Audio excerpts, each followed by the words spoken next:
All right, so hey everyone, happy Friday. We're gonna do the official intro in just a little bit, but while you lunatics start trickling in, yeah, we're just talking about the Elon X regime, and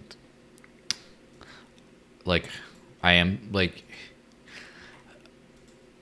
over time I've noticed he's done a lot of good things, and I'm trying to temper my enthusiasm because I'm Yeah. just like, well, is anything gonna go really wrong? Because so far, from like a content creator's standpoint, who does it professionally to a certain extent, you know, it's been everything I want, kind of, other than taking crypto. You know, that's the one thing. Yeah. But Yeah. other than that, it's been everything I want because it works. It's fun. I can just put all my stuff there. I don't have to do like run a million channels. Like obviously this is on YouTube and stuff as well. But if I Yeah. wanted to just create there, I You could. could. You Yeah. could monetize it. You can sell your own subscribers in there too, and then but also the game of obviously if you don't pay for it, right, and you're just whatever it, and you'd rather just build that up for free, that's a different story. But if you're like, okay, I want to get to the top of this pyramid, and there's a path, there's like an open source path to get there. It's like, okay, you do Yep. these behaviors, you buy the premium plus account, that helps, and then you get up, and then if you want to reach specific people rather than run a big expensive ad campaign, because I've been doing Chart ads. like marketing and advertising and stuff like that for many years, and it's always so hard unless you just throwing around giant bags of cash. But it's like, oh, for $5 a month I get some special reach on this person only and that Yep. person Higher only. visibility. It's Yep. very much like a very targeted kind of almost peer-to-peer kind of a way, even though obviously it's a third-party platform. Centralized. Yeah. Yeah, but it's pretty cool. I mean, I'm liking it so far. I don't want to be. It would bum me out so much if I got a reason to be more bearish on X, because like, Yeah. this is the one breath of fresh air. My YouTube channel doesn't grow very fast. It pays like right now it's, I think I'm getting like $1 a day or something like that, Okay. which could be worse, Wow. but it's like you can't Just it's pay. extra cash, basically. Yeah, I mean, I spend more than that on coffee. Let's just say Yeah. that. Exactly. So Yeah. a lot more. Yeah. I think Elon. I mean, this is what he does, right? He's an innovator. I think he came in and immediately started pushing for a lot of truly innovative changes. We had seen Twitter stagnate over what, like 5 years at least or so. There was almost no change. I'm relatively new to Twitter, actually. I think I joined in, it was like 2018, 2019, and I Hmm. really started being active on it to an extent. And so for me, like I came in and Twitter didn't change at all until from that point until when Elon took over. So it's been cool to see just a push of the pace on progress with Hmm. features and things like that. I'm not a full time creator or anything like that, so I don't see the benefits nearly as much as I don't think people like you do. But even to me, just seeing some of the benefits and some of the new features that have come to it have been nice. But yeah, I'm with you. It's like I don't want to see one centralized social platform that rules them all. So it'd be nice to see some more competitors. There's a lot of options out there, but unfortunately, I think experience-wise, X just still blows them all away, in my opinion, anyway.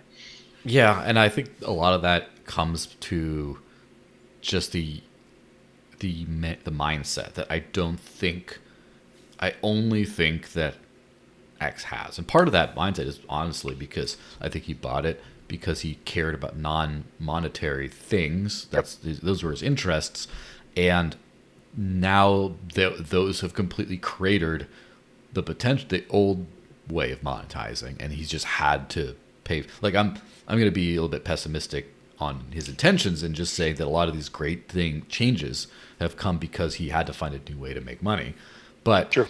like I use like TikTok a lot, and TikTok is great, but it's, as a TikTok creator, nah, I'm not a big fan of TikTok at all. It's just, Yeah.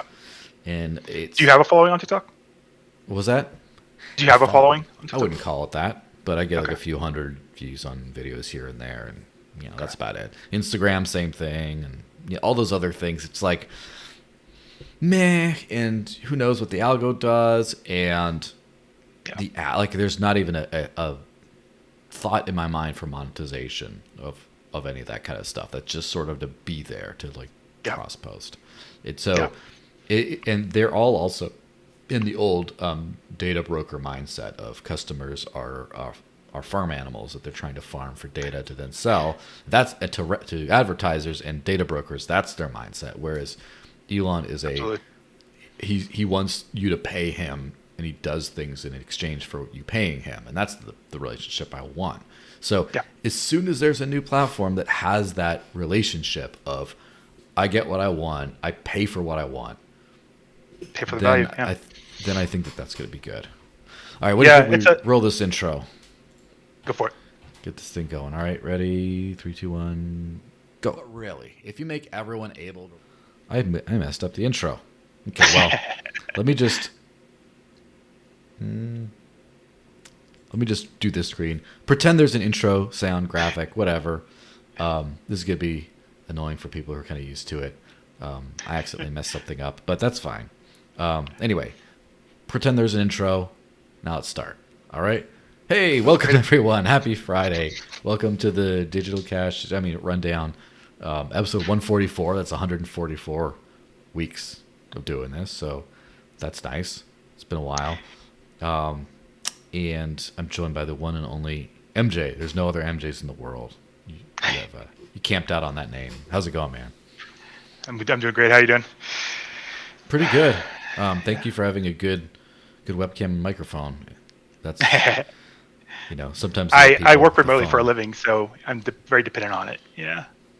Yeah, that's good. I can tell you got like the real chair. I think I need a real chair. This one's just whatever. But it's old at this point. It's becoming a little broken down on me, but it still functions pretty well. Yeah, that makes sense. The gamer chair is like a serious move. But anyway, before we get started on all the stuff, my Discord got kind of wrecked earlier or last Sunday, and so I'm still piecing it back together. Basically, some dude copied the browser login token, and logged into my account, and then just like banned everyone. And so I got rid of that. Unfortunately, it affected the Dash Discord as well. So they got that all sorted out. It was a bunch of pain in the ass. Wow. But and it's funny because I never like lost access to any of my accounts or anything. All my devices are pretty secure and everything. So just as soon as I woke up, I'm like, oh shit! And I just changed the password and the guy's out. Okay. So that was great. Could have been a lot worse, but so as a result, all my people in my Discord got kicked out, and so now I unbanned them, and now I'm getting them back in. So if you're out and you're watching this, let me know, and I'll put you back in. So I have not joined your Discord. I need to do that. Yeah, well, funny you should ask. I might as well. I've been. Yeah, I'll do that thing at the end. We'll get to that. Okay, so before we get into the news stories and stuff, obviously we got to hit on the CoinATMRadar thing. So, actually, I forgot to pull up. I need to get a little bit better about having the script on hand. But anyway, CoinATMRadar sponsors this podcast, and the thing is, I wasn't actually looking for any sponsors at all. I was just like, you know what? I'm just keep doing my thing, get the pennies, $1 a day or whatever of YouTube ad revenue. And then they just randomly cold emailed me and were like, hey, we were going to sponsor this other guy, but he ghosted us. We thought, why not someone who aligns with our values? And I'm like, fantastic. So anyway, this podcast is sponsored by CoinATMRadar. When buying crypto with cash, an ATM is much more reliable and safer than meeting some random person in a random place and getting shanked in a dark alley. Don't do that. And unlike an exchange that can freeze your account, you truly own all the crypto you buy. With CoinATMRadar, you can find crypto ATMs and other services where you can buy or sell cryptos for cash. On their website, you can search by coin, address. If the ATM supports selling as well as buying, you can also search by geo area, such as country, state, city, etc. And you can also check and compare actual current fees at the different ATMs, not just they post at one time. They're updated in real time. So go to CoinATMRadar.com, CoinATMRadar.com. So that's that little thing. And I have actually like I don't really do a lot of ATM stuff because I don't need to. But when I travel abroad, I do find it very valuable to find an ATM where I can actually sell some crypto for local cash, so I don't have, for sure. in case they don't have whatever. So it's been useful to me in the past for many years. So anyway, all right. So let's get to the first thing. ETF. Have you heard of this? Anyone heard about what are you this? talking about? It's kind of like the Jay Leno thing. Hey, so talking about ETFs. Anyone heard about this? You heard about this? Yeah. So, just put up the Bitcoin Magazine tweet. Official SEC approves spot Bitcoin ETFs. So all the crypto space has been everything about that kind of stuff. Yeah. So before I rant on this stuff, what's your hot take? My take? Yeah, I'm kind of neutral on it, to be honest. I think a lot of the more digital cash oriented people in the space are pretty pessimistic on it. I think overall, I don't see it as a terrible thing. I get the concerns with centralization and control over it, but I think generally speaking, it's not a terrible thing for more people to have access to it in one way or another. So I don't think Bitcoin really serves the purposes that it originally was intended to, or at least BTC Bitcoin does not.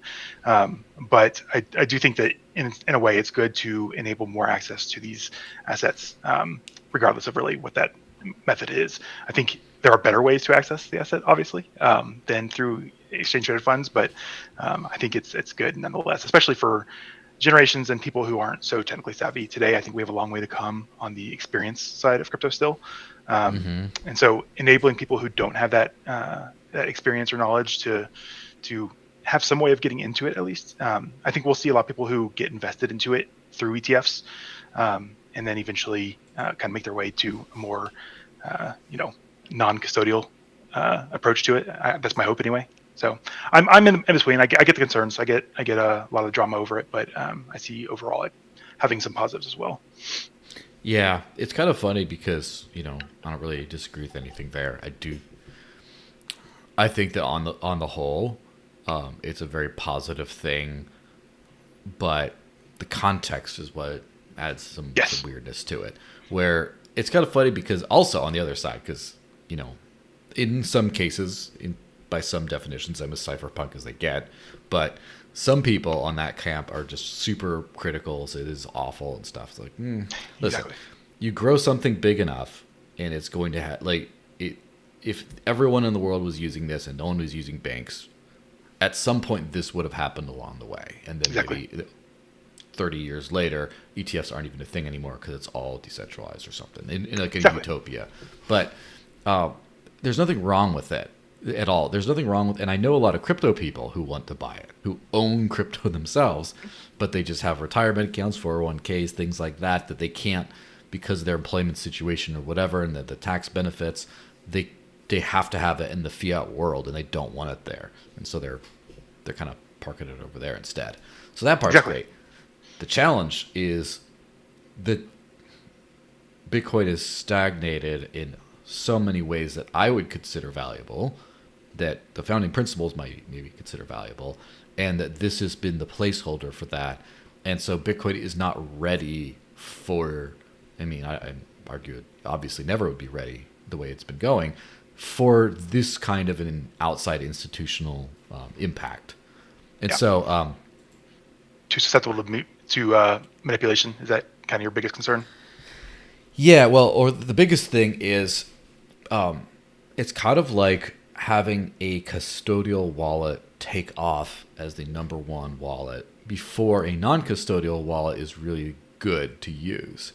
And so it's just that you want to start one way. There will be custodial wallets. I hate to say it, it's true, but it's better to have it's better to have that come in at a later stage rather than now.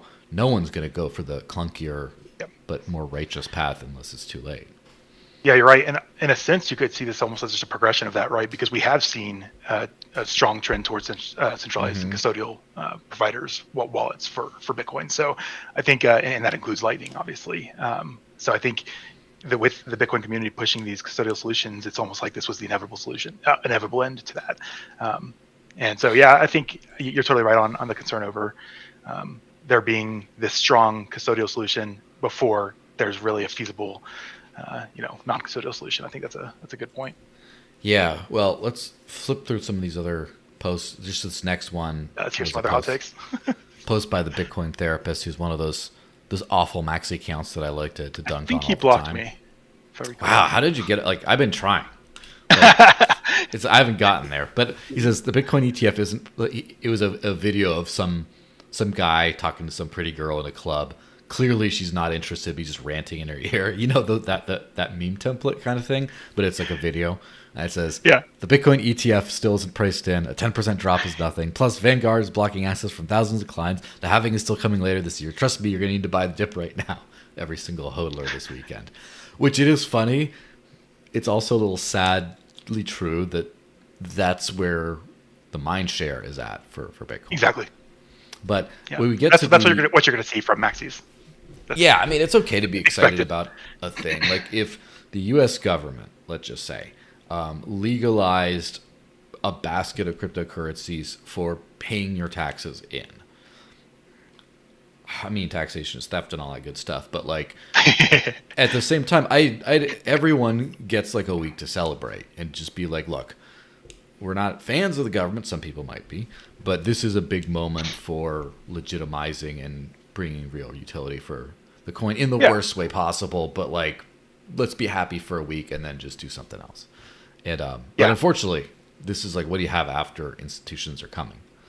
The funny thing though, I'm gonna hit this lovely price chart though, because it's a typical pump and dump, sell the news kind of thing. So I hit the price chart, right? Which I'm very unaware of most price charts, but like it was somewhere in the 44K. It was kind of 43,410, I think, on Sunday. Yeah. And then it pumped all the way up to like 47. And then it peaked out at 48, basically 48.50, basically 48 and a half grand on Thursday. And yeah, it was just like yesterday then. And then it just went, and now it's crashed all the way back down to 43. So 43 and exactly what you'd expect from the by the rumors sell the news. It's so it's like a big stereotypical. Yeah, it's a big thing, and of course the drama that everyone who's watching this, well, not everyone, most people watching this are very well aware of is the whole pump and dump, the whole SEC debacle around this, right? Where Gary Gensler said the SEC account got hacked when they tweeted, and apparently, according to Elon, I guess it was like they did get their phone number compromised. They had no 2FA on it though. It was a very vague. They didn't really imply necessarily that it was hacked, or I'm trying to remember the exact language they used. It seemed a little vague to me the way that X responded to it, in that it was potentially not necessarily external to the SEC. That was the source of the invalid login. But yeah, very interesting. Do you buy it? Do you buy that it was some kind of actual hack? I mean, what about the timing? I'm really thinking, because clearly they approved it. Yeah. I don't think they changed their mind on approving it based on that. I don't really think they changed their mind on the timing either. Like, I just think that someone front ran it. Whether someone figured out they were going to and just hit it, and just to do some. I don't exactly know. Yes, go for it. I saw a theory that I don't know if there's any merit to it at all, but I think right before the early tweet was posted, or early post was posted, there was, I think the SEC account had posted just the Bitcoin cash tag and nothing else, and almost immediately deleted that. I don't remember who I saw posted about this, but so the theory is that potentially someone did get access to the account that shouldn't have in one way or another, shouldn't have had access, posted that Bitcoin cash tag, and then went into the drafts and saw a scheduled draft to be sent out yesterday, and decided to delete their former tweet and repost that and post that other one early. I think that seems somewhat possible and would explain a lot of the timing around it, but it still seems very strange how the timing of the whole situation. Someone gaining access to the account the day before they were planning an announcement. Very, very suspicious. I'll put it that way. Yeah, I don't really know what to think, but I do know one thing to think is tons of incompetence. Like, Yeah, exactly. I get that you lose access to something and you can have chaos result, but this is a special kind of, the special Negligence. hell. Like, this is especially Yeah. bad. Which I got to throw up the Bitcoin Magazine tweet. They put a meme of Gensler on the phone saying they bought, dump it. And it's unfortunately exactly, and it's funny. I even forgot that I commented on it. But on the very top, there's my tweet that says, "You guys have been simping ETF nonstop for weeks, so kindly shut up." Which I'm not usually this rude in person, I should say. You have to be a little spicy to get that engagement on X. So, disclaimer. Exactly. I do believe what I said there, but There's some clickbait there, right? Yeah, I mean, I think it's hard to, I don't know, it's hard to fault them too much if this truly was some kind of hacking incident, but it seems like regardless, there was quite a bit of negligence involved with the SEC.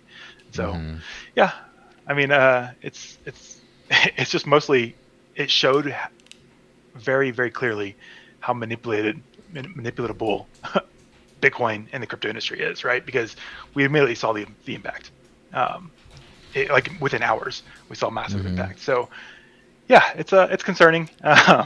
Again, like I said, as far as the ETF itself goes, I'm kind of neutral on it overall, but I think the SEC has not done a great job handling this entire situation, and not just with the post and all that, but just the way they've handled the crypto industry entirely has been a complete shit show.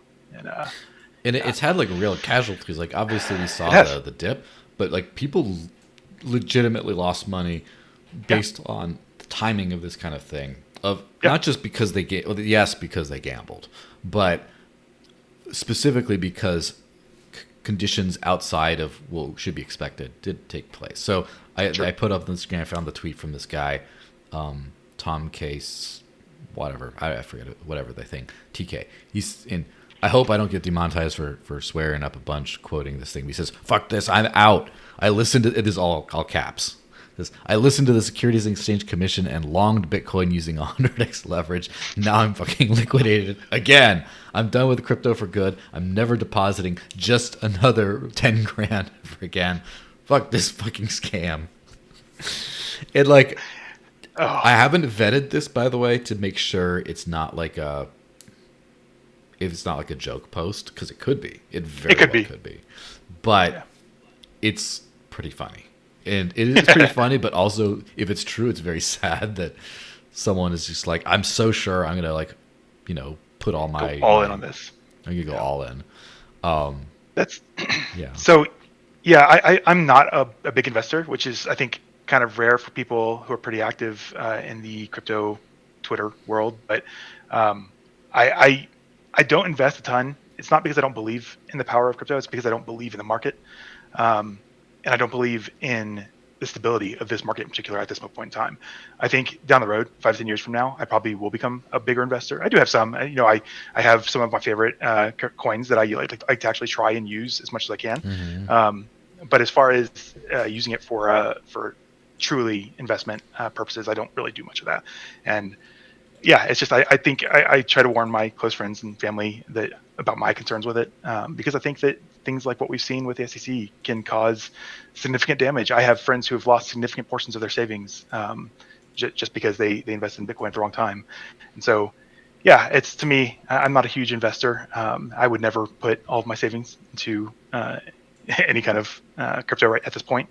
But I can't say how much I respect you and others that are living the lifestyle of purely living on crypto, because that's, to me, is so scary. I think there's a lot of concern over stability in it, and so props to you and the others that do so. But for myself, for my family, I'm staying away from it from an investment perspective for the moment. Yeah, it is brutal to think about, though, because. And the thing is, I've never approached this as an investor. I've never thought to invest. I just use, and maybe we're entering a moment where I might be able to think of stuff like an investment, but that's really almost scary to me, more scary than the way I live, oddly enough, Yeah, because yeah, it just, that's the thing I have the most unsureness about crypto, because like I know how to use the tools, and I know when the tools change how to shift what I use according to those. right. I need to figure that all out. But it just, when you invest, and like if you invest time and money learning something, you learn along the way if it's going to work or not, and you can pivot and don't have all that sunk cost of like learning something Yep, like the yep, Lightning Network that's not going to work, right? I did run a Lightning node, and I figured out pretty quickly I'm not investing any more time into this, and so. yeah, But with investment, you don't really know. You could be like, this is the best coin. It has all the things I want. And then it just, for any number of reasons, it doesn't go anywhere. And one of the things yeah, I do think a lot of people don't really give enough credit for is that if the founder gets literally hit by a car at some inopportune stage, it's just, it's over, you know? can be disastrous. Yeah, It just yeah, could be all over. I mean, Satoshi obviously got so much goodwill and stuff going and sort of set up a successor before moving on and like, and then whatever. So that's kind of and Charlie Lee sort of stepped away, but then still kind of there. And, Fluffy Pony's not even the Monero founder, but the founder is gone forever, but he's the de facto founder, and he yeah, kind of sort of stepped away, but still there. And you got kind of a lot of those kind of things. If Vitalik got hit, I think Ethereum would do fine just now, but it would have some roughness from like the lack of vision kind of thing. And you can just go down yeah. the list.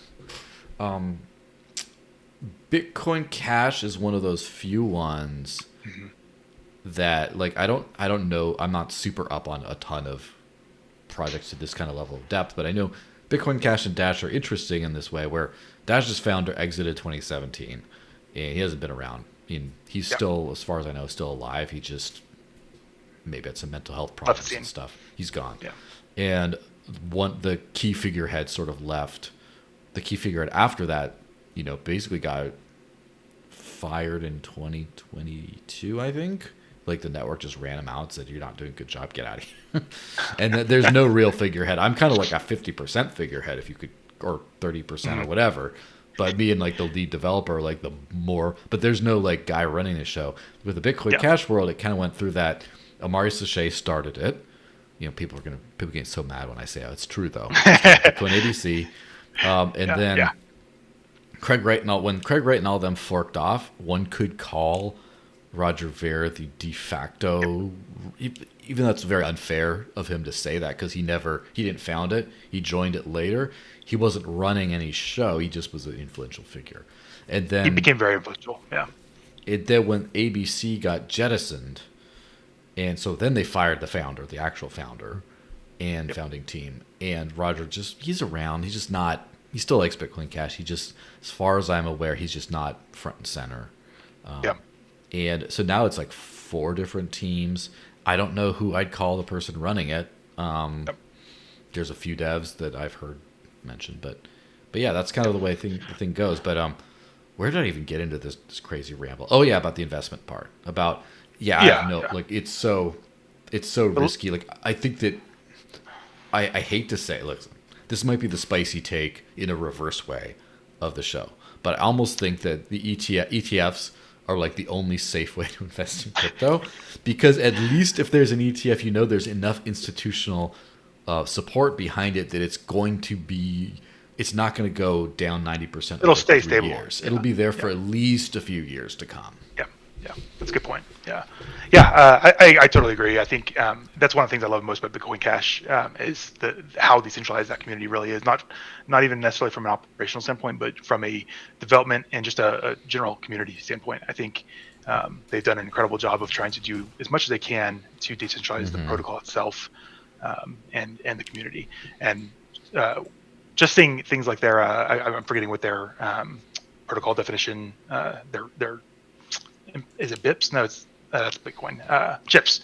Yeah. Their chip protocol. Like just seeing the progress with that and their reliance on that as their mechanism for driving change within Bitcoin Cash.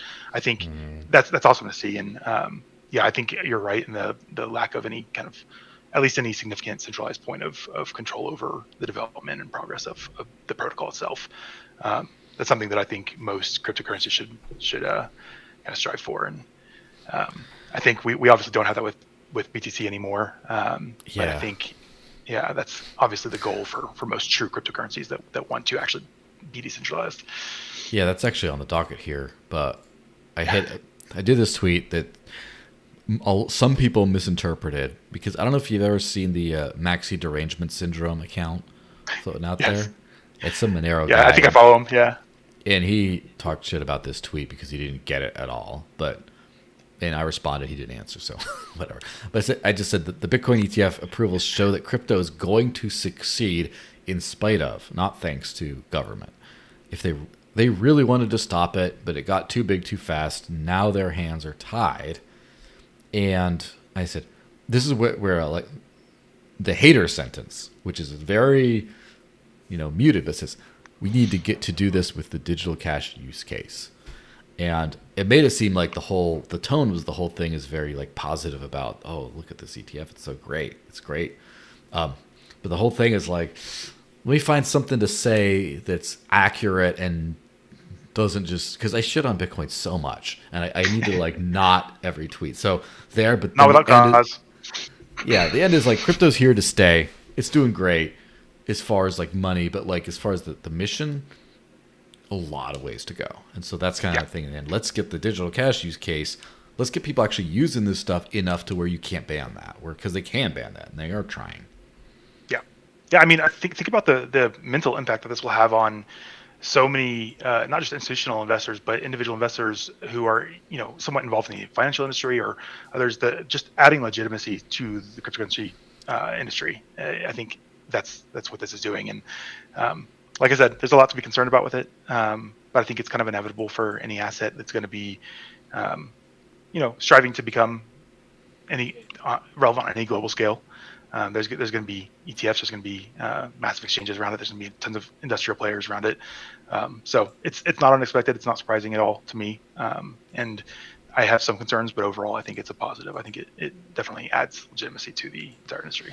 So I'm very positive from that perspective. I think your take is perfect.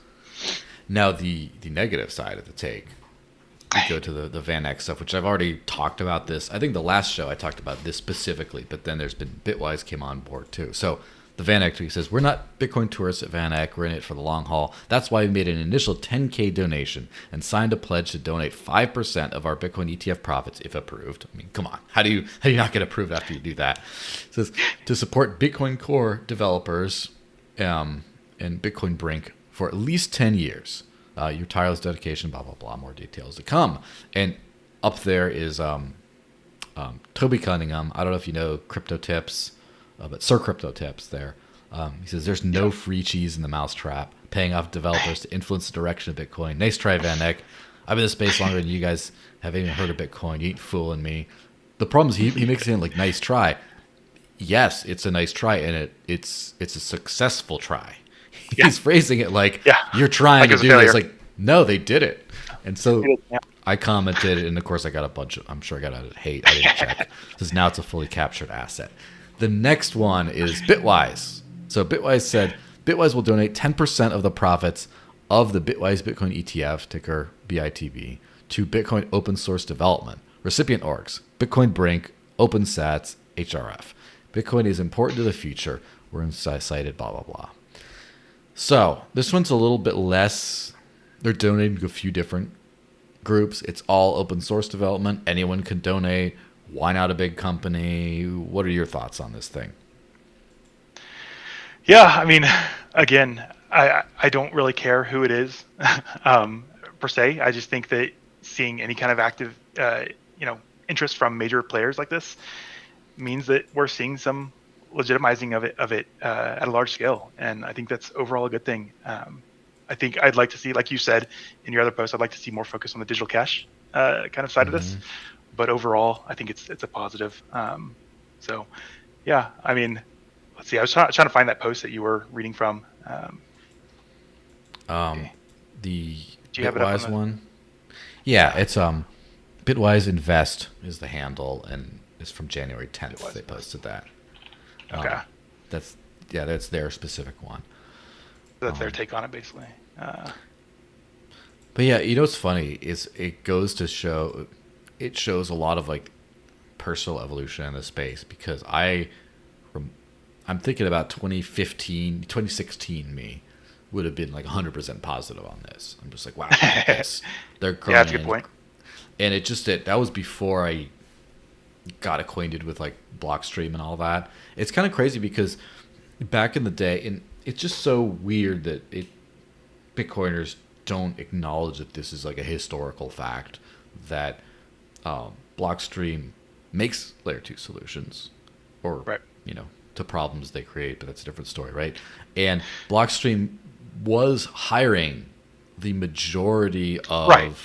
Bitcoin Or developers, developers. or full-time developers at one point, and to where literally they were 100% on the payroll of Blockstream, and they were told, just develop on Bitcoin Core. You don't do that on the side while you're working at Blockstream. You're just doing that. Like how, and you just just don't understand That's the capture. connections between that. And Yeah. Blockstream, like they had some money, but like by today's standards, that was not a lot of money. Right. Like now we're talking about ETF profits of of these giant financial institutions all throwing in, and it is an interesting question. And this is where I go back. This is my I guess concern with like say the Bitcoin Cash approach, and I hope they're able. I'm rooting for them significantly to keep this good thing they got going, keep the band together the way that it's been going. A few different dev teams all working together and all being independently funded. I haven't looked into their funding sources, but I'm sure it's just community members and maybe some mining pools throwing them some stuff. But what happens once you start having institutions throw money at you like that? That's not a problem. It is a problem if they're throwing enough money that the interests of the other parties are not represented. So, the golden rule is, of course, he who has the gold makes the rules. And so, in Bitcoin's case, because of the overwhelming nature of the institutional funding compared to the other sources Everything of else. funding, it's 100%. It's just a settlement custodial asset, and it was already moving in that direction for years. But now this just puts the stamp on it, in my opinion. I don't know if you have a contrarian take. No, on I that, agree. but I agree. No, I agree. My take on BTC in general. of course, I've considered it captured for years, and see very little purpose that it serves today, other than speculative investment, which is a purpose. I should kind of clarify. I do see some purpose in people having a random speculative asset they can invest in and play on basically social sentiment. Essentially, is all it is. I don't see it having any purpose, even as it's limited supply. I don't think it's going to be a feature. I think you made a great video on the concern over fractional reserves and general custodial solutions built on top of it. So I think it's essentially lost its limited supply narrative as well at this point. So I don't think.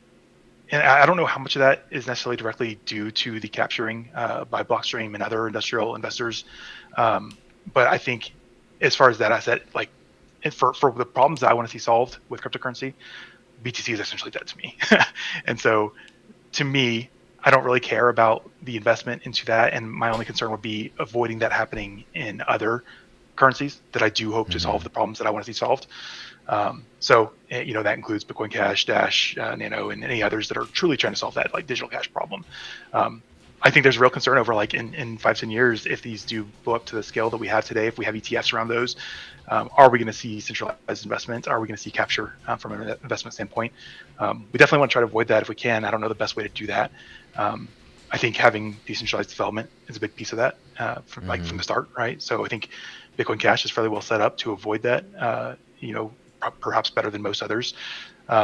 But on the other hand, I see a lot of good that can be done by having centralized development and having a team of engineers that are truly experts in their field, that are truly building the best solution possible. That's something that can be really difficult to do in a decentralized way. And so I think there's like a really fine line, and part of it's timing of when, if you can get the protocol to a point where it doesn't really need any more improvement, and then decentralize any further development or ownership of the project itself. as much as possible. After that, I think that you can avoid, hopefully, capture like we've seen with BTC. But I completely agree with your takes that I've seen around kind of the investment concerns over BTC development, and which, if there really isn't a whole lot of BTC protocol development these days, but the investment is mostly going into second-layer solutions and other kind of custodial and financial industry investments into it. So my hope is just that we get to the point where the protocol of whatever currencies do end up working long term, we get to a point where they're as decentralized as possible before that capture can happen, I guess, is my main hope. I guess, like, if you're going for the figure it out yourself funding route, I think you'd have to get a good launch going where you basically say, okay, look, we need a bunch of money to get this out the door, at least, and why don't we get seed donations of however many companies will be profiting the most off of this technology. Like, for example, if they're like, do they send payments? Do they need that? If it's a payments thing, then you just make sure that there's enough that aren't connected. You kind of like get a group. You get an initial group and just say, we all get this much, and then they commit to a certain amount, or they commit to a certain amount of funding, and then they also commit to having like a usage donation to developers kind of thing, like click here to send a thing to the whatever, that kind of deal, and they just set the precedent going forward. And so it's just, I would love to see that.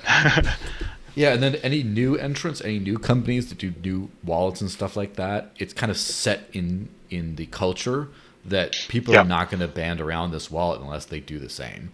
And then you just sort of like try your best to keep it as decentralized as possible from the sources of funding.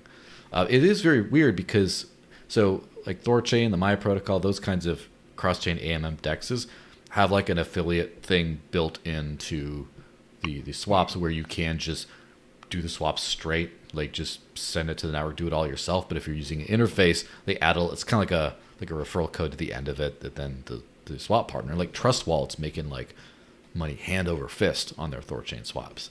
And so that kind of led me to explore that apparently that's doable in Bitcoin and Bitcoin-based cryptocurrencies to do like a per transaction fee in the wallet. Now, apparently, from my very preliminary research, Bread Wallet, which is one of the oldest, easy to use like light wallets, did do this at one point, and then, but they were fully open source, and so people just cloned Bread Wallet without the fee and started doing that, and then Bread Wallet just got rid of it, and then no one did that ever again. Yeah. And so it's very interesting, a very interesting study in how you can set the precedent for how things are going to go in this ecosystem. Yeah. Have a standard for a social standard essentially for what's expected of tools and applications built on top of it. I see what you did there. I think this sounds very similar to what you're describing, but I think having, just in every wallet, just an option to an opt-in donation of a percentage of your transactions. I think a lot of people like us probably would be pretty happy to donate a small percentage of all of our transactions to the team behind whatever tools we're using, if we find them valuable. So it being opt-in would be a big piece of that. Like you said, making that the standard, and the expectation is that we can have, so like obviously with Nano, there's no fees built in the network, but if wallet providers made an opt-in option for sending a percentage of your transactions to a donation fund, then I think that'd be a potentially good thing.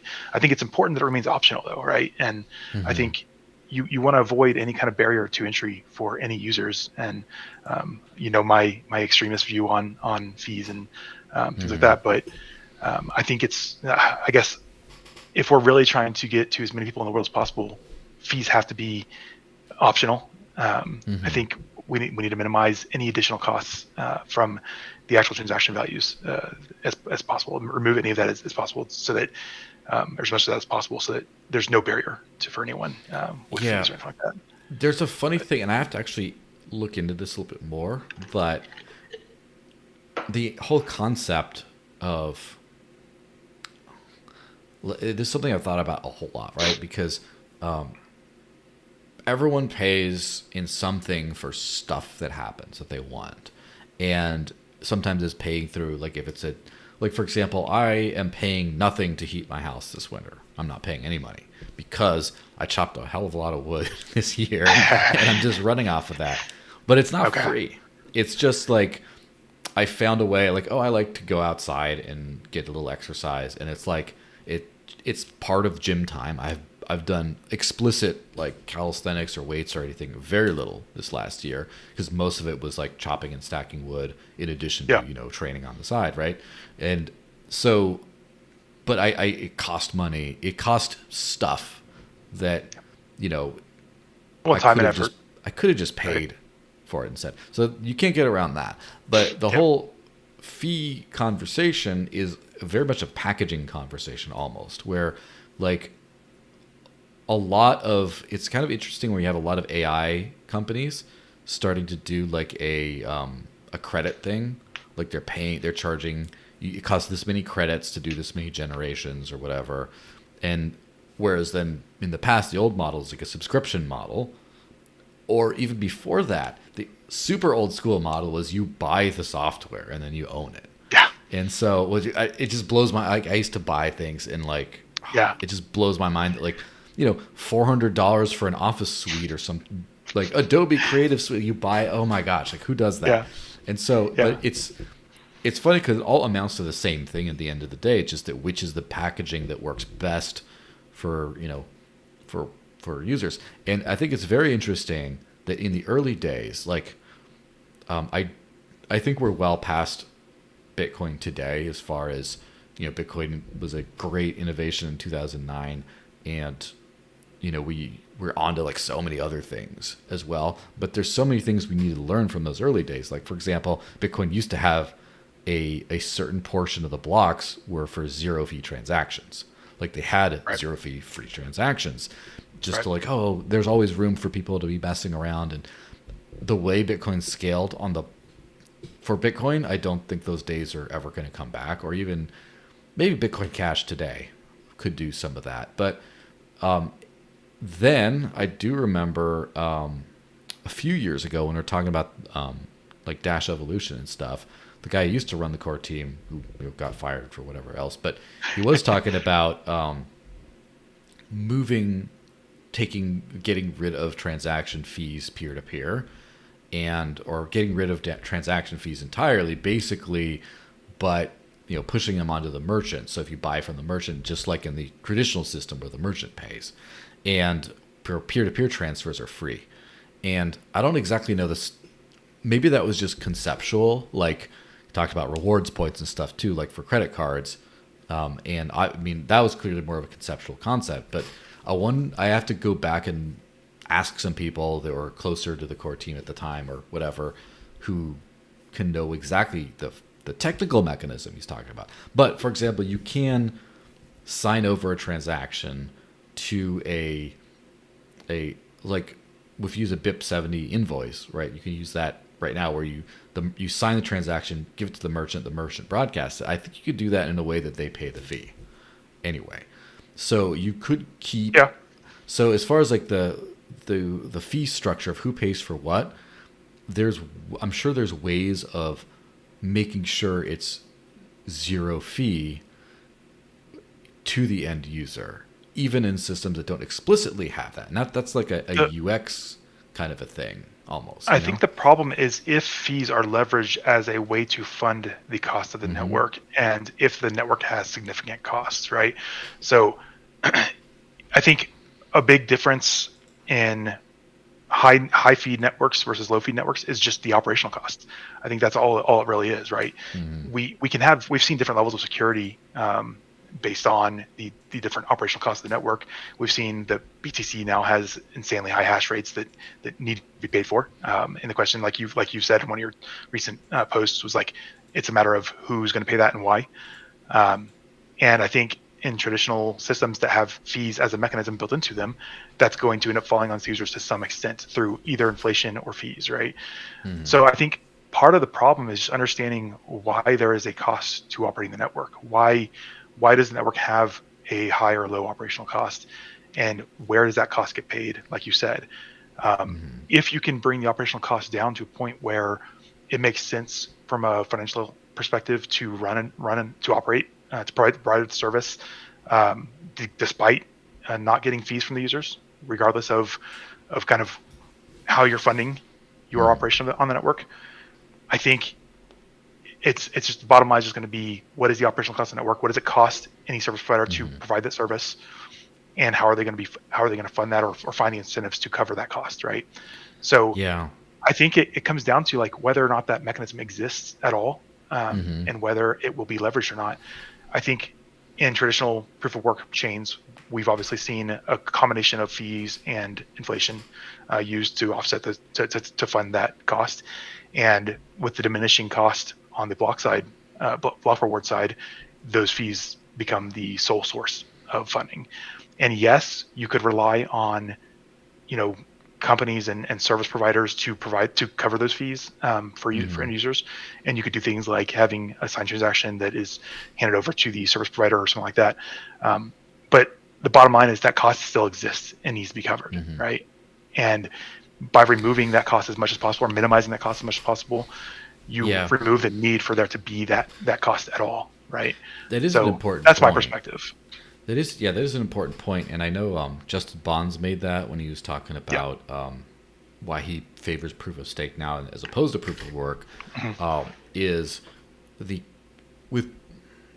when his perspective was proof of work if it's worth paying for, if it's worth paying for it. Like if there's nothing wrong. I mean, if it provides value and this is how you get the value, absolutely do that. But since he's not convinced it's the best way of getting decentralized security, it's like, well, why waste all that money? Because if you think about from a capital allocation standpoint, if you have a mining farm, you allocate a significant amount of money into capital that is not very liquid, which is the equipment.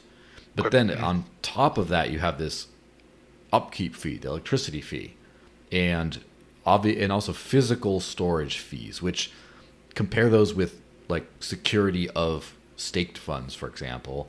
There's a lot of nuance in a lot of that, and of course you do have capital sunk cost, like allocation, like opportunity cost in staking, but you also have that in mining, and mining you can't get that back. But just the burn rate, the electrical burn rate, it's something that if you can find a way to not have, it's great.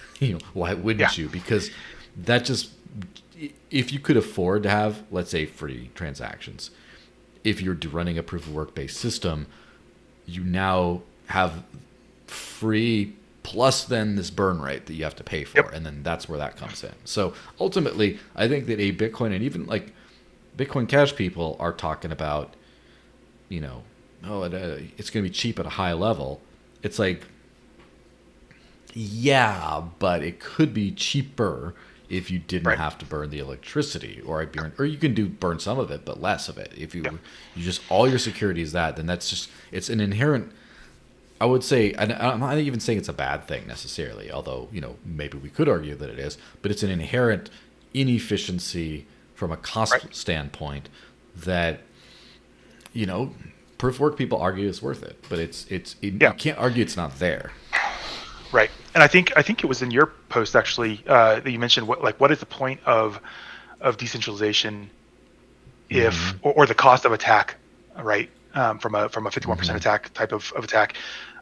What is the point of that cost if you're so centralized due to your mechanisms that you don't actually have to expend that cost to attack, because you can attack indirectly through the few centralized points of control over the network, right?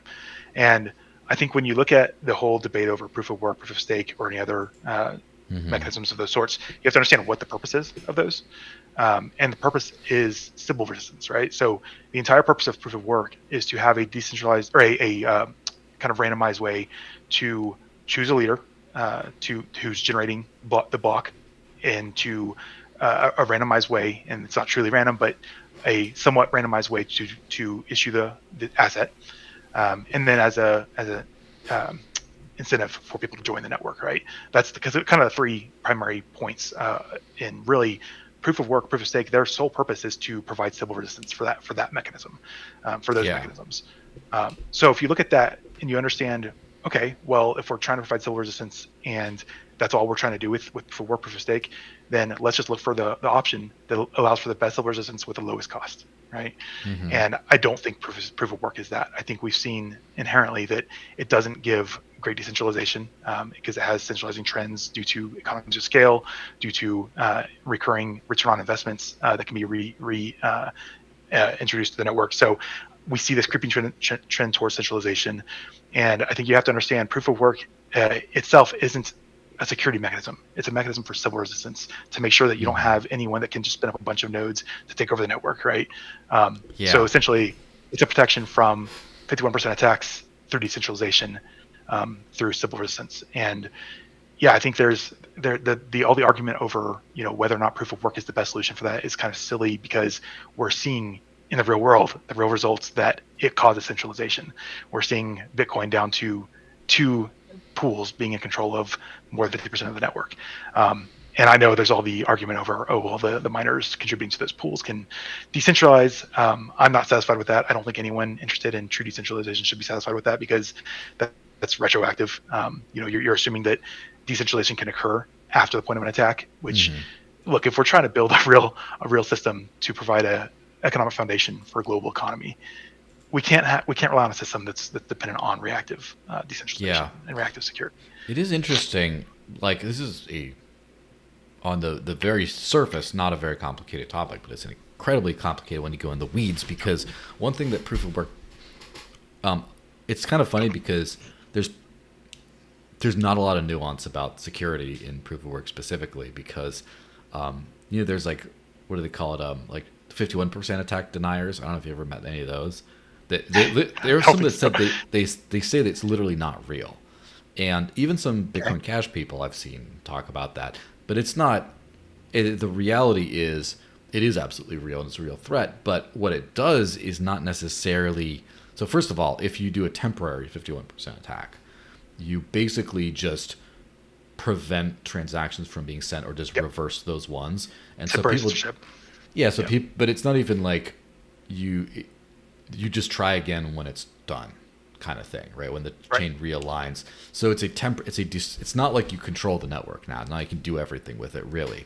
You stop transactions from happening for a period of time. If that's what you do, you might if that's literally you could selectively 51% attack, by the way, where you could just process all the transactions, include all this stuff, but then on this chain, these certain UTXOs you just don't exclude certain UTXOs.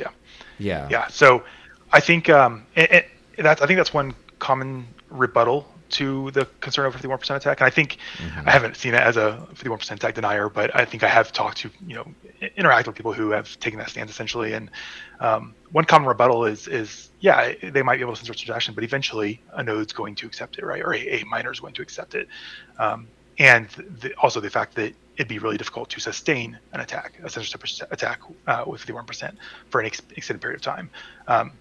That's fine, and I agree with that to some extent, but you don't necessarily have to have an extended attack to cause significant damage, right? If you have a global economy built on top of this asset, and you have, even for 20, 30 minutes a day, an attacker censoring the chain, it could lead to some serious fallout and some detrimental effects on the global twice economy. Twice a year there's a day when everything, that's enough to just cause so much capital flight from that. Just so much. Now, proof of stake or stake-based systems, broadly speaking, are much harder to attack, much more expensive, all that kind of stuff. Although, on the other side, the attacks might be, I wouldn't say more fatal, but they're more, because if you get the majority of the stake, you basically kind of run the network. And then if there isn't some slashing mechanism that make sure, which slashing is not as controversial in of itself, but if there isn't something like that, then that can become a real problem, right? Yep. Totally agree. And I think it's critical that anything that's using proof of stake as that stable resistance mechanism, I think it's important to consider kind of the possibilities for reaction to an adversarial member. But I think if we can focus on building a truly decentralized network from the beginning, you can essentially make an attack through acquisition of the asset nearly impossible. And I think, yeah, potentially someone could gain a controlling share of a proof of stake network, but if there's a mechanism for slashing or for forking them out of the network in some way, that's almost a non-factor. But my hope would be that the network could be decentralized enough ahead of time, could be large enough where it'd be nearly impossible for anyone to even obtain a controlling share of the network, right? If we can build a network that has a default state of decentralization so strong that it would be nearly impossible for someone to even obtain enough stake to take control of the network, I think that'd be the best case scenario. But yes, I think it's critical to take into account the need for some kind of slashing or forking mechanism to remove any adversaries from the network. And that's something that I think a lot of networks aren't doing the best job of yet, but hopefully will as we grow this industry. But yeah, one thing that's interesting also is the Monero approach, which is maybe you could say Digibyte is similar in this way. Maybe you say that because basically there's two camps of proof of work, the ASIC and the non-ASIC camp. And I would say that's a full philosophical camp because there's ASICs in both, but actual ASICs in both. But I guess the point is if you have an algo, someone will build specialized hardware that works for that. And if you have an algo that you can change it every once in a while. Thing is, if it's a centrally controlled, who decides to change the algo? Like when the Monero team decided to change the algo, it split into several different Monero forks, and they all pretty much died off. So it's not like it's kind of a little bit of a non-issue, but the point is to be ability to do that is a centralizing factor. But the thing is, if you're ASIC resistant, or you're trying to be like individual miner or whatever, you have what I would probably call a great decentralization in that, to a certain extent, in that the people running the network, getting the coins, all that kind of stuff, anyone can do it. And it's really hard to stamp it out. Like you take down not mining farm, this other guy spins up some more here, and it's very fluid, very hard to stand out. It's very good for like adversarial situations at that level, at the small level, at the underground darknet kind of level. Then at a certain extent, though, the problem with that approach is, first of all, unless you keep changing the algo, you will get ASICs, and it's always going to happen. Or if you don't get ASICs, the problem is the thing with ASICs, which Bitcoin I don't think is very vulnerable to attack right now. Like the odds of a 51% attack happening on Bitcoin's chain ever in the future history of the coin are almost zero, or very low, I think. Yeah, it'd be very difficult. Guessing that it's not going to happen because just no one's going to acquire that much very specialized hardware and sink all that money into just trying to stop this network when an algo change or like a fork, it's going to be hard to you don't own the network now. You disrupt it and cause some issues, but then, it's not going to go anywhere and Bitcoin's still going to be around probably. The thing is, what you can do though is start co-opting the large mining pools and just say, filter these transactions or et cetera, et cetera. Now, on the other hand, if you have an ASIC resistant kind of world where everyone's doing their home mining or whatever, you keep that up. Now you can still 51% attack the network. The problem is it's a lot easier to do that now because the cost to attack probably goes significantly down. Although if you have let's just say somehow you got a super widely adopted, super valuable network that was just still at the home mining stage, you could keep that going.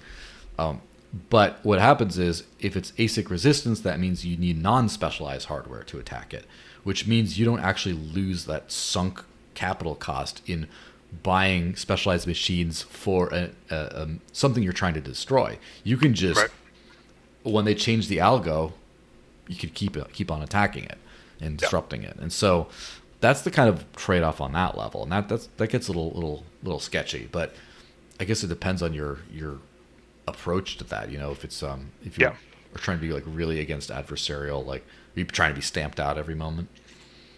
Like I said, I think proof of work from a purely cost standpoint is great. Like it creates a tremendous cost to attack, and that's good. But the problem is that it creates indirect opportunities for attack because of centralization, right? And when you have two mining pools in control of the network, if either of those mining pools are susceptible to any kind of compromise or seizure potentially, or not the pool, but any major mining companies or anything like that are major contributors to the total hash rate, if they were to get compromised by the government in some way, or captured by the government in some way, or compromised in other ways, it completely negates the cost, right? So, and again, it'd be tough to sustain any attack even in that way indirectly. But I think just the fact that you're not getting decentralization that is the most core fundamental protection of these protocols. I think that's where the focus should be, and I think this goes back to the video that you made yesterday on,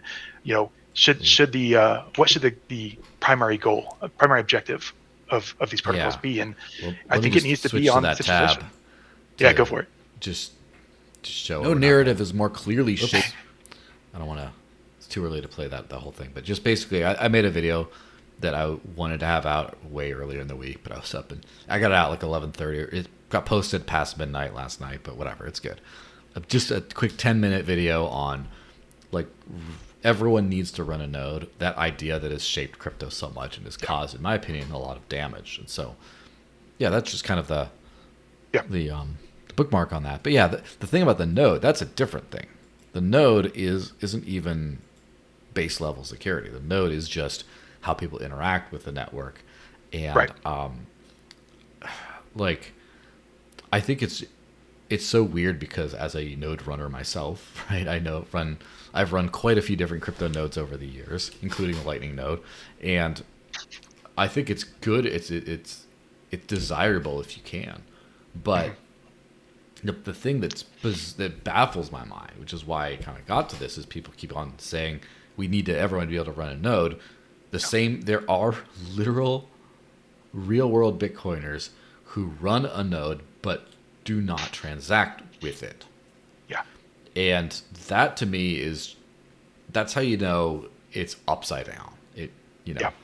It needs to be like, I understand there's different levels of like, everyone does this, some people do that, very few do that.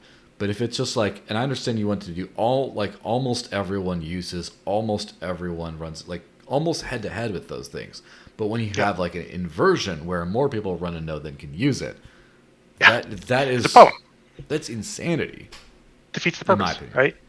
Completely defeats the purpose. And I think it comes down to, so this was the entire point of contention in the block wars back in 2017 era, right? So it was, should we increase the capacity of the network at the cost of fewer people being able to run nodes, or should we minimize the cost of running a node so that anyone can run it, but keep the capacity of the network very low?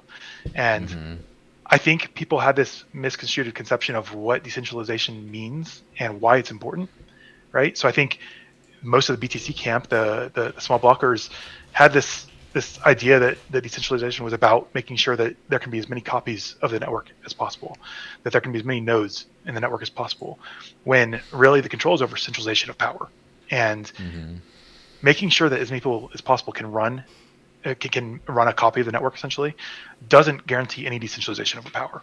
And I think that was the main debate over the block size wars. And I think that still stands today. And you see people who claim that because Bitcoin nodes can be run by just about anyone, that it's the most decentralized network. And I just think that completely flies in the face of the entire intent behind decentralized networks of any kind, really.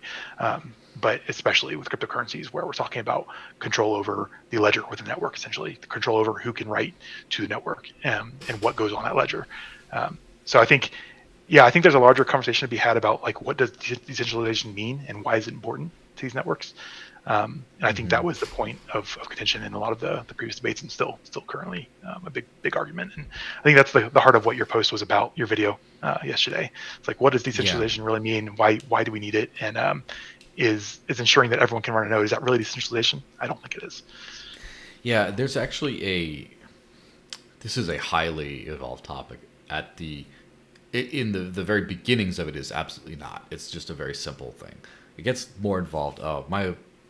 former neighbor was a university blockchain researcher, and so when they published something for Arizona State and went out to the celebration party and stuff, I got to pick his brain a lot on how this stuff works, and node counts do make it harder to scale on chain because of block propagation. Because when you get a block just sent out to everyone, the further in the reaches of the network it gets, has latency.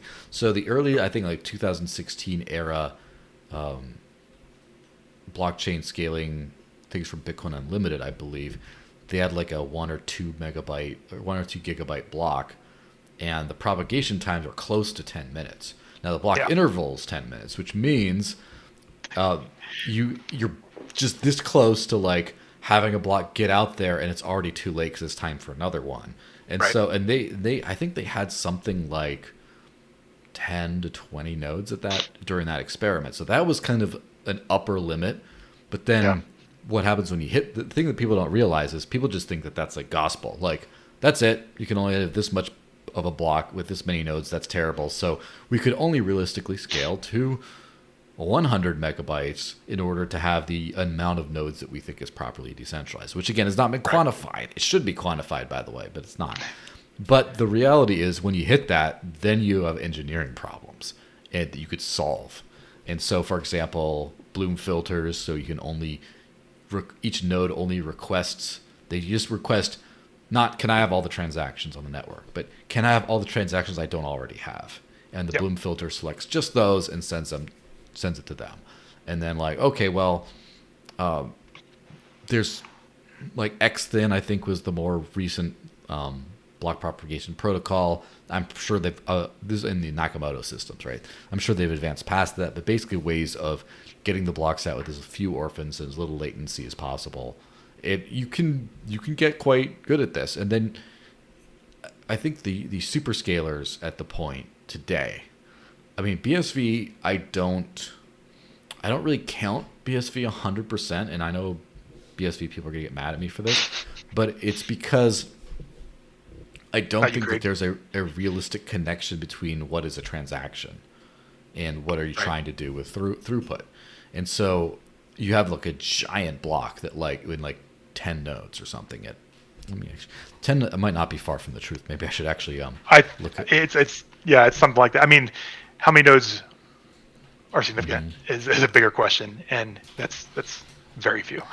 Yeah, it would just a very couple, and I haven't really looked into too many of the other problems, but for example, Solana does a ton of transactions, and I think that they have relatively few nodes. I know that one of the sleeper innovators in the crypto space has been Cosmos, where I haven't really you start to notice. Everyone claims they have the best shit, right? But you start to notice something's significant when you have copies, not specific copies, but when you have people deriving work. So Bitcoin is obviously an innovator because there's endless Bitcoin-based cryptocurrencies out there. Ethereum also innovator, tons of ones like that. And then there's not a lot of Monero ones. Let's be honest. There's a couple, but mostly it's Monero's not there for the tech. It's more there for the vibe, right? As far as always on privacy, super hardcore, hard to stamp out, all this stuff. The ring signature stuff is interesting. I've seen it in a few different projects, but it's not like zero knowledge stuff with Zcash, right? Where that is out there. True. And then of course there was a whole lot of coins with master nodes after Dash, a whole lot of DAOs after Dash and stuff like that, and a few instant transaction stuff which blows my mind. There's a few, and it's not everything, but that's a different story. And then with Cosmos, I didn't even know what Cosmos was until the last couple of years because I didn't need to care. There's some Polkadot, there's another, okay, whatever. How do I keep a track of all these things? But a lot of coins have been Cosmos based. And the big ones, of course, that I think of off the top of my head, of course, are Thorchain and the Maya protocol and all those others that started with this whole IBC system. And then, of course, Dash's data platform is loosely Cosmos based now. And there's just a few, you can start to see it everywhere. And Cosmos basically, I think they have some those types of nodes, at least from my knowledge from like Thorchain and Maya have like around like 100 nodes that are very high throughput and churn in, where there's, let's say, 200 or I don't know, let's just say 150 potential nodes that are qualified to be nodes, and then just every so often a new set comes in out of that Right. that qualifying group, just to keep it kind of decentralized. But it's also 100, I guess, is a good enough group that you get. So I was going to ask It, you. So yeah, is this? Are you saying this is the conclusion, kind of, that you've seen from players like Cosmos and others? Is that 100 seems to be like a good balance, or is that your I think personal conclusion? I'd have to do actual research into this as opposed to Yeah. just like winging it. But it does. I think 100 seems to be a minimum. Like, I don't think you want to go below 100 typically. And of course, what is a node? Like, is it, if it's really hard to access? Like, because for example, Thorchain nodes cost many, many millions of dollars to bond, I think. So those are heavy actors. And so if you have 100 of those heavy duty actors, that's, I would say, quite decentralized, because it's not like 100 Litecoin nodes or something, which is like, nah, I could run 100 Yeah. Yeah. Litecoin nodes if I wanted to. Yeah. And so that's something significant. It does seem also, it's like there's a very big difference in throughput between, or necessary throughput between use cases, because data is constant. Like, there's constant transactions of people constantly clicking. Like, if I Right. put my X posting on a blockchain platform, if all that was done on it would be hundreds and hundreds of transactions a day. Now, I have to admit, I will be making some payments today, but I have not made a single payment yet today on a blockchain network. It's, I might not have even done it this week yet, because I've just been so busy just like doing stuff, and like I already have my coffee at home and stuff like that. So I haven't, so it could just be like a few payments, like fewer than one transaction a day, depending on the day, could be my average for payments. But for data, I could hit up 1,000, well over 1,000 over the course of a week. So Yeah. different use cases, right? It's definitely not like, obviously different decentralization things. Like, then there's also the concept of data pruning of, Yep. I think Solana, I mean, I need to research Solana. That's more for storage Yeah, than but anything else. But yeah, I think generally speaking, we're talking about throughput, and I think, like you alluded to earlier, kind of filtering as much of the network traffic as possible is a big piece of that. But there are protocols, and I think, well, you were talking about how things that prove successful get copied, and either directly through forks, things like that, or indirectly through copying of the mechanism or protocol into other protocols. And so with Hedera Hashgraph and Nano, and I think a couple others as well, they use something called gossip about gossip, which is essentially a way to minimize the amount of traffic in the network by, essentially, when nodes communicate with each other, they're not just communicating individual updates on the state of the network. They're also communicating what they know about who else has received that communication.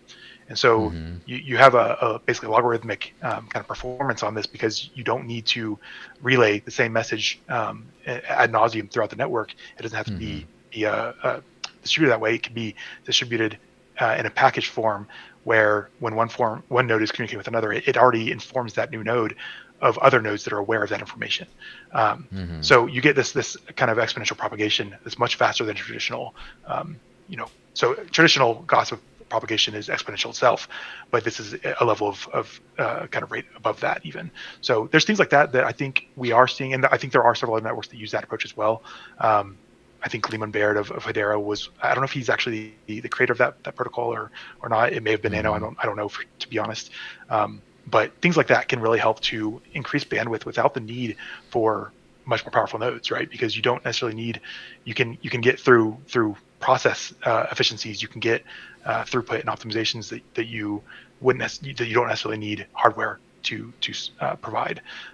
Now, hardware is always going to be the most fundamental way to scale a network, right? To improve the capacity of the network. Now, there's some protocols that have their own limitations on throughput or capacity that kind of are the bottleneck themselves. Like BTC is the most obvious example of that, where the protocol itself is preventing the scalability.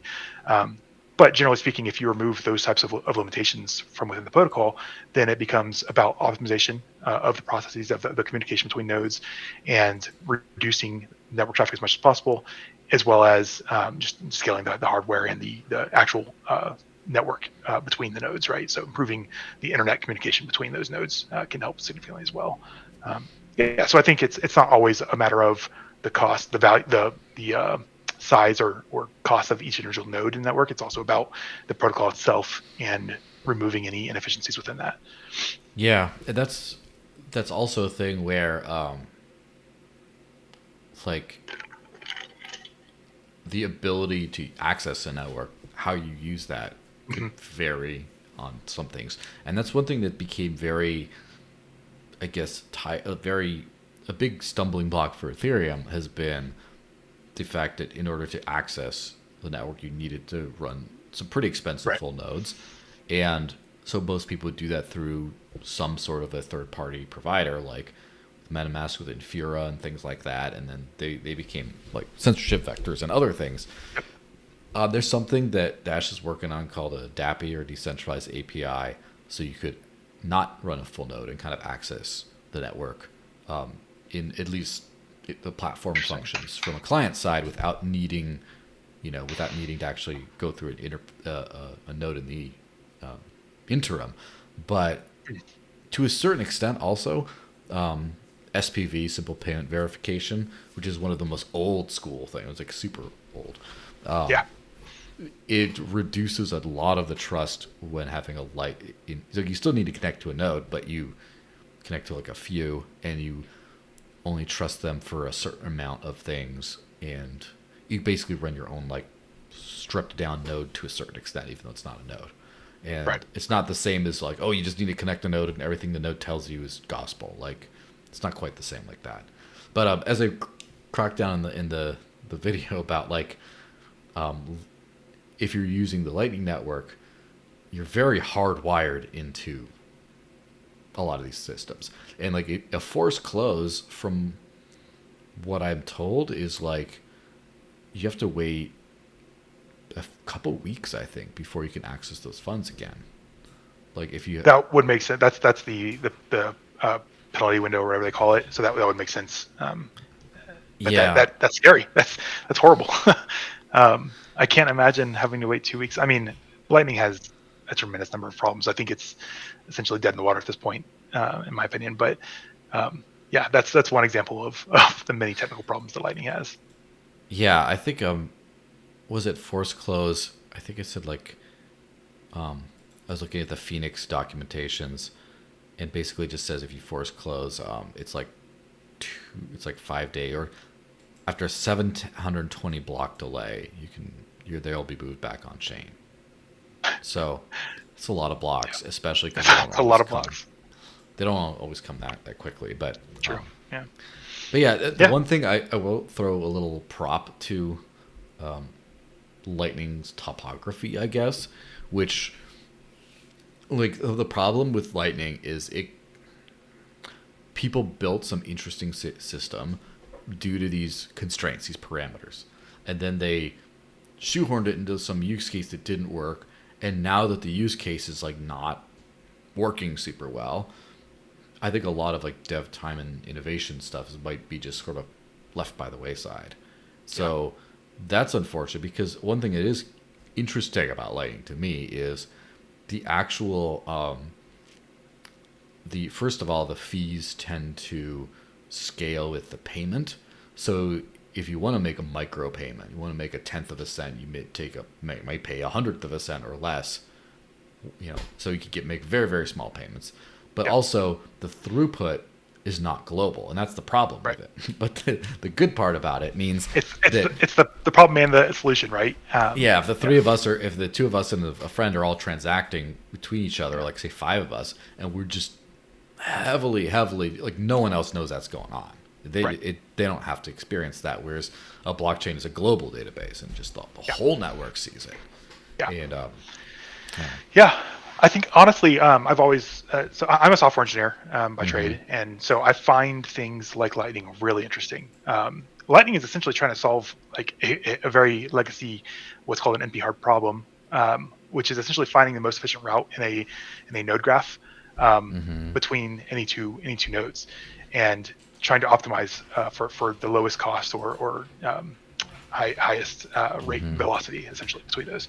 And like from an engineering standpoint, Lightning is truly really cool and really interesting, but it hasn't proven functional, and that's partly because of how difficult that problem is. And the technical, aspects of Bitcoin itself are a massive limitation on what they can do with a Lightning network built on top of that asset. I would be really interested to see Lightning built on top of a network that could properly handle the throughput, right? That could serve as a base layer for something like Lightning Network, and whether that's a Bitcoin Cash or Nano or Dash or anything else, Litecoin, anything. And I know Litecoin has had its own Lightning Network, but seeing it would be really interesting to me to see the Lightning Network built on top of something like Nano, where you have zero fees and nearly instant full settlement. Because I think we potentially could, if we ever needed to, use that as a solution for global scaling, where as long as you can, the channel management process is feeless and nearly instantaneous, and there's a good experience built around that, I think it could be a decent solution. The problem is inherently the Bitcoin that's underlying that network, and how terrible of a user experience you get because of Bitcoin being the base layer for that. So I hate kind of dogging on Lightning as a general concept, because I think it is a really interesting concept. It's a really interesting engineering problem that they've put some brilliant minds on. It just kills me that it's built on top of such a terrible base layer is the most significant problem. I think there's a lot of other, like, even if it was built on top of Nano or something similar, it would still have a lot of issues that need to be solved. Yeah. And there's still a lot to do there, but it would be far more viable built on top of something like that than it is built up of Bitcoin.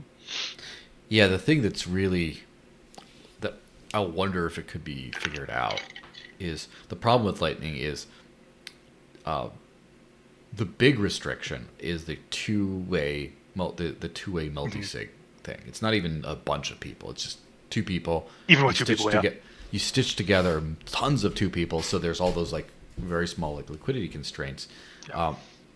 If you had like and I think this is actually like a Lightning roadmap kind of a thing, like where people talked about doing this, where you could have a group, like I think a channel factories might be what it is, where you start to group open a whole bunch of channels in one transaction.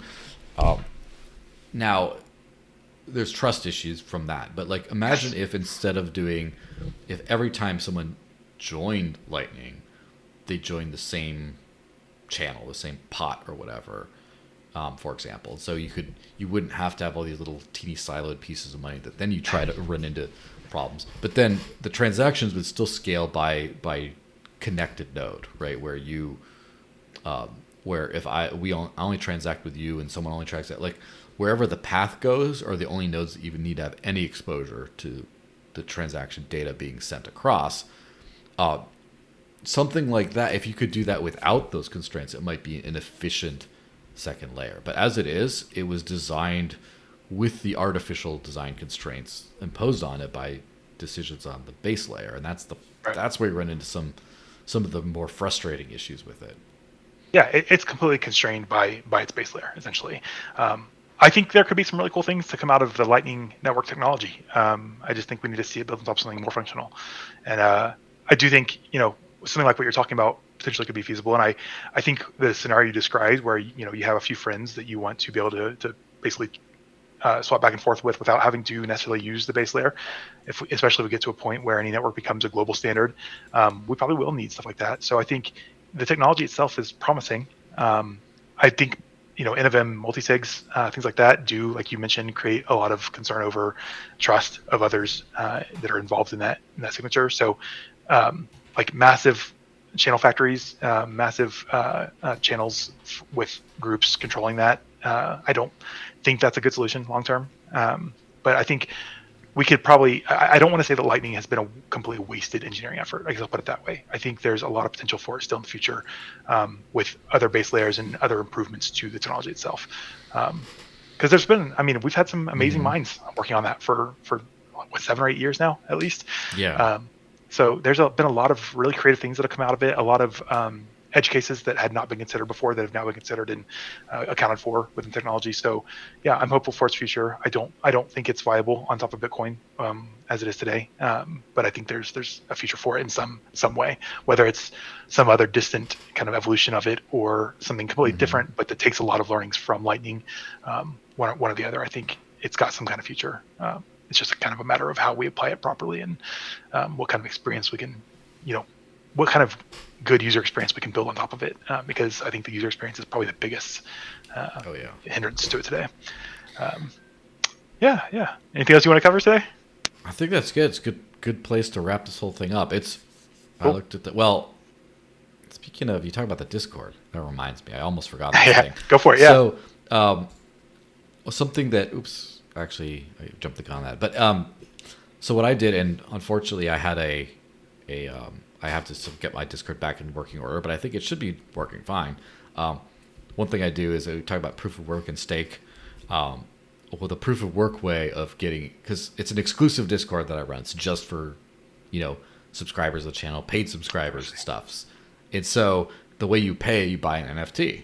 But the other way, the proof of work, is you come on my show. So everyone who comes on my show, I offer them. I stopped doing this a lot because people just were like, I don't want it. But basically, you officially are presented with, an NFT, the Digital Cash Rundown Guest NFT that does, the NFT itself will get you into the Discord. You sign with it, and it lets you in. I do them on Polygon.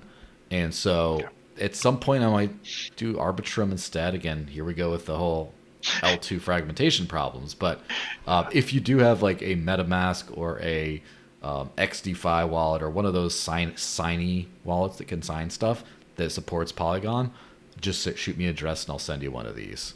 Awesome. And then you get in. So yeah. So now it's shill-o'clock. Oh shit, look at the time. It's shill-o'clock. I'm going to put your Twitter account up, or X account up on the screen. Anything else you want to shout out, just let me know and go for it. Yeah, no, I'm good. Just thank you for having me on. Like I said, this is just a hobby of mine, to be honest. And I'm a software engineer. I enjoy talking about the stuff, and I'm obviously more on the technical side of things. Just want to thank you for having me on. Yeah, absolutely. Well, thanks. It's been a pleasure. And yeah, I'll have you on again at some point. Hopefully we get the NFT going by then. That'll be fun.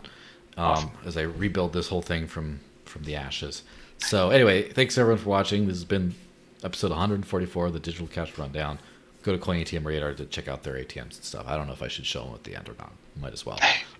But now, as we wrap up, I'm just going to play the outro video of the Does Everyone Need to Run a Node video, which you should watch the video itself. But the outro is just the money shot, as it were. So I'm just gonna hit that up. And on the way out, thanks for everyone for watching. Have a good weekend, and I'll see you guys around. Enjoy. Thanks, Joe. But really, if you make everyone able to run a node, it can't be that bad, right? What's the worst that could happen if you prioritize for that?